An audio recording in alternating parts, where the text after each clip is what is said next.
talking about here on my channel right now. It's all about Justin Baldoni and Blake Lively's. Hi besties, I am Durya Bashan Lashari with Corventa. Today we should discuss about The first stage for Blake Lively demanding Justin Baldoni pay, and then bringing forward a mysterious new secret accuser to back her explosive claims, has turned what was already a high-stakes Hollywood dispute into a saga that feels less like a legal conflict and more like a fever-pitch drama unfolding on a global stage.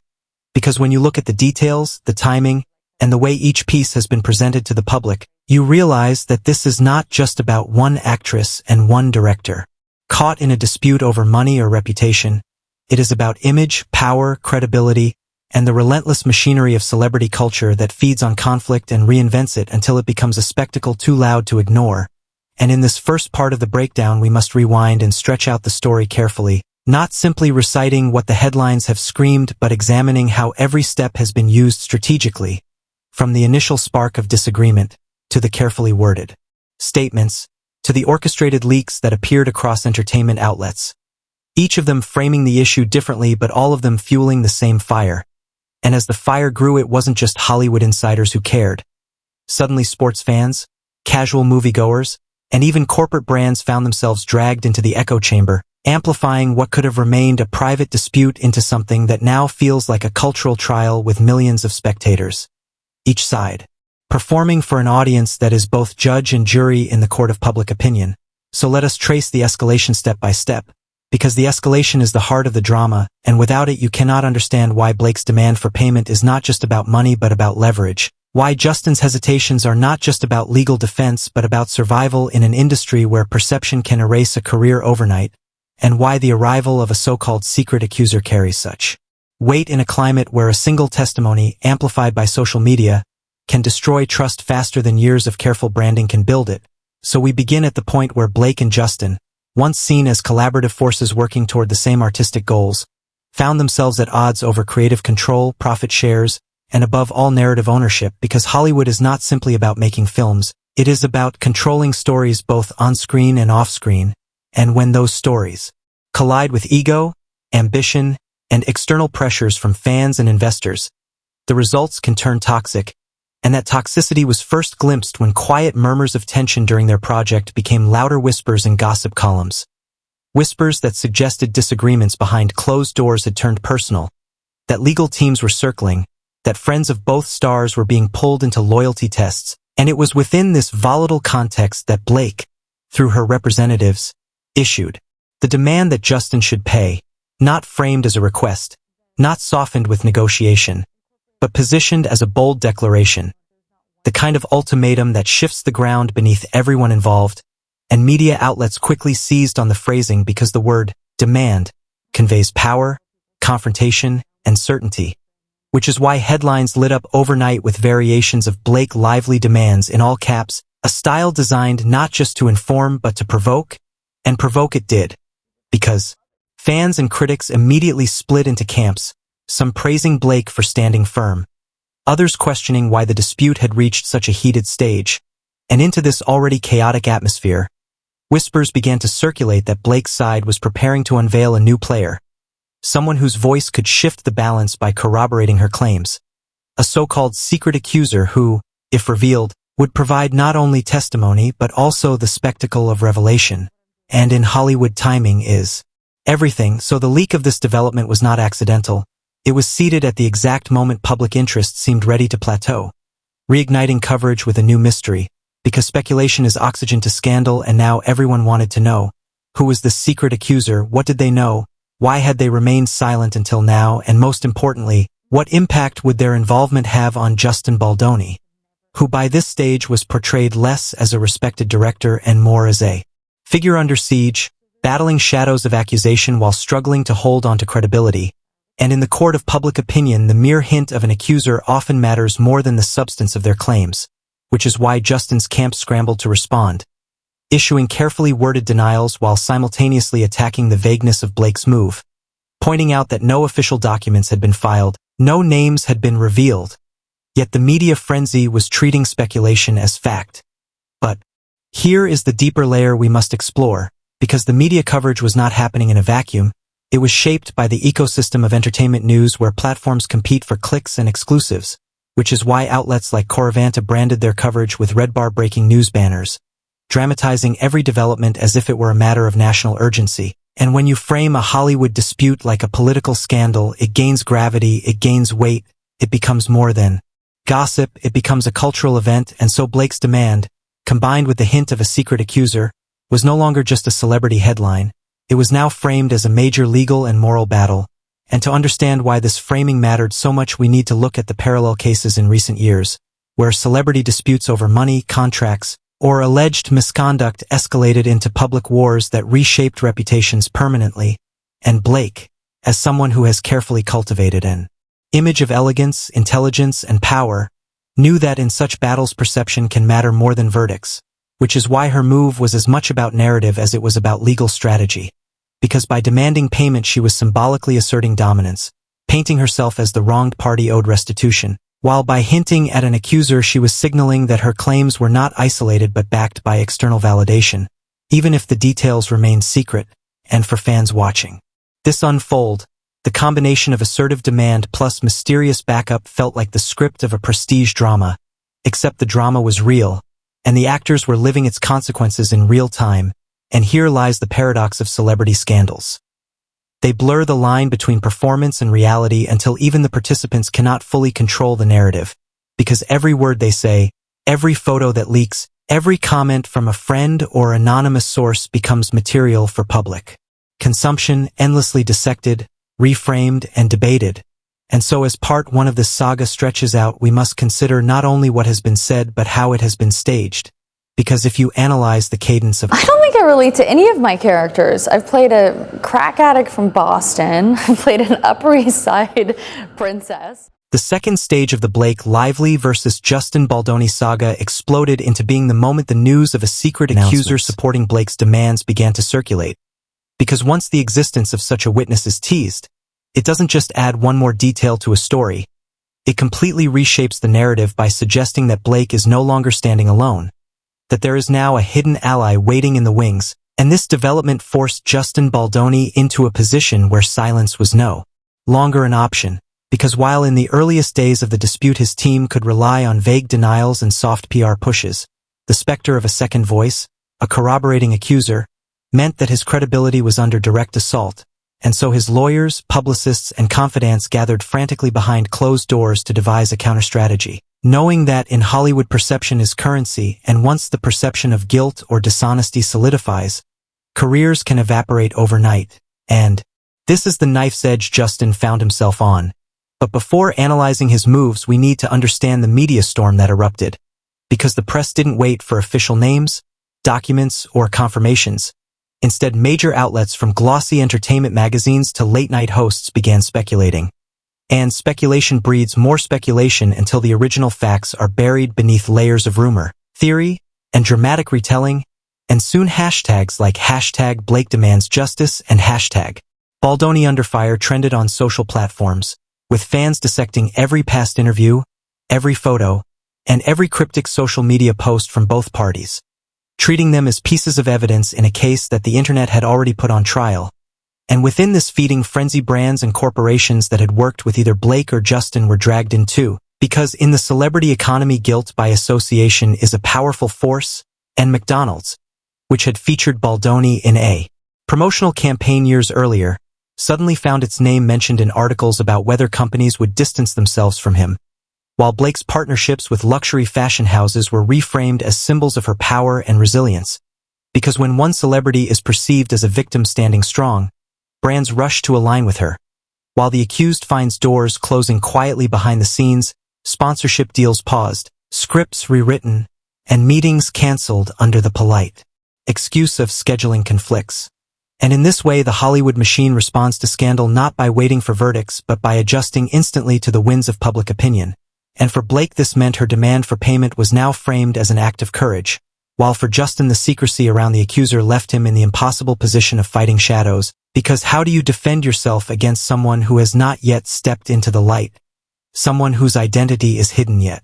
whose existence alone damages your reputation? And this is the brilliance of Blake's team's timing, because by allowing the accuser to remain unnamed they kept Justin off balance, unable to launch direct counterattacks, and forced him to respond in abstractions, insisting vaguely that no such witness exists and that Blake's claims are baseless. But such words carried little weight when compared to the allure of mystery, because the public prefers suspense to denial, and every day that passed without the accuser being revealed only deepened the drama, creating an almost serialized narrative structure where fans treated each week of news as a new episode in an ongoing saga. And Hollywood insiders whispered that Blake's legal advisors were deliberately structuring their moves to mirror the rhythms of entertainment, keeping the story alive with cliffhangers and teasers, a strategy that turned a private battle into a cultural obsession. And if this sounds like exaggeration, consider how the scandal leapt from entertainment gossip sites to mainstream news outlets, framed alongside political stories and economic updates, which elevated it from frivolous gossip to national talking point. Because when you appear in the same breath as tariffs, elections, or international sports scandals, your dispute is no longer seen as trivial. It is seen as reflective of broader cultural questions about power, gender, fairness, and accountability, and that is precisely what happened. As commentators began debating not only whether Blake's claims were true, but what the entire saga revealed about Hollywood's treatment of women, about directors' unchecked power, about the imbalance between actors and the executives who finance and control their careers. And suddenly Blake's demand for payment was seen not as a selfish act but as a symbolic stand against exploitation, while Justin was cast in the role of entrenched power protecting itself, whether or not the facts supported. Such a binary framing, because in scandals perception always simplifies into good and bad, hero and villain, and nuance rarely survives the headlines. And within this simplification Justin's attempts to defend himself only seemed to make things worse, because each denial came across as rehearsed. Every statement was scrutinized for hidden meaning, and when he appeared at a charity event trying to project normalcy, photographs of his tight smile and tense posture were dissected online as proof of a man under siege, with amateur body language experts publishing viral threads claiming his gestures betrayed guilt, even as professional analysts cautioned against such readings. But in the digital age, expertise matters less than virality, and so Justin's defense strategy seemed doomed from the start, especially when Blake's allies in Hollywood began to speak out, subtly at first, liking her posts, offering vague, supportive comments about believing women, before gradually becoming bolder, with one of her close friends hinting in an interview that what Blake has endured would shock people if they knew the details. And though no names were mentioned, the insinuation was obvious, and every insinuation becomes another headline, another piece of evidence in the trial of public opinion. And so by the midpoint of this scandal, Justin was fighting not just Blake but the entire cultural current that had swung behind her. Yet he was not without his defenders, because in every Hollywood scandal there are always those who see the narrative as a witch hunt, and several influential voices argued that Blake was manipulating public sympathy for financial gain, that the timing of her demand was suspicious, that the secrecy of the accuser was a stunt designed to smear Justin without accountability. And while these voices were fewer, they resonated within certain corners of the internet, spawning hashtags like #StandWithJustin and #TrialByMedia.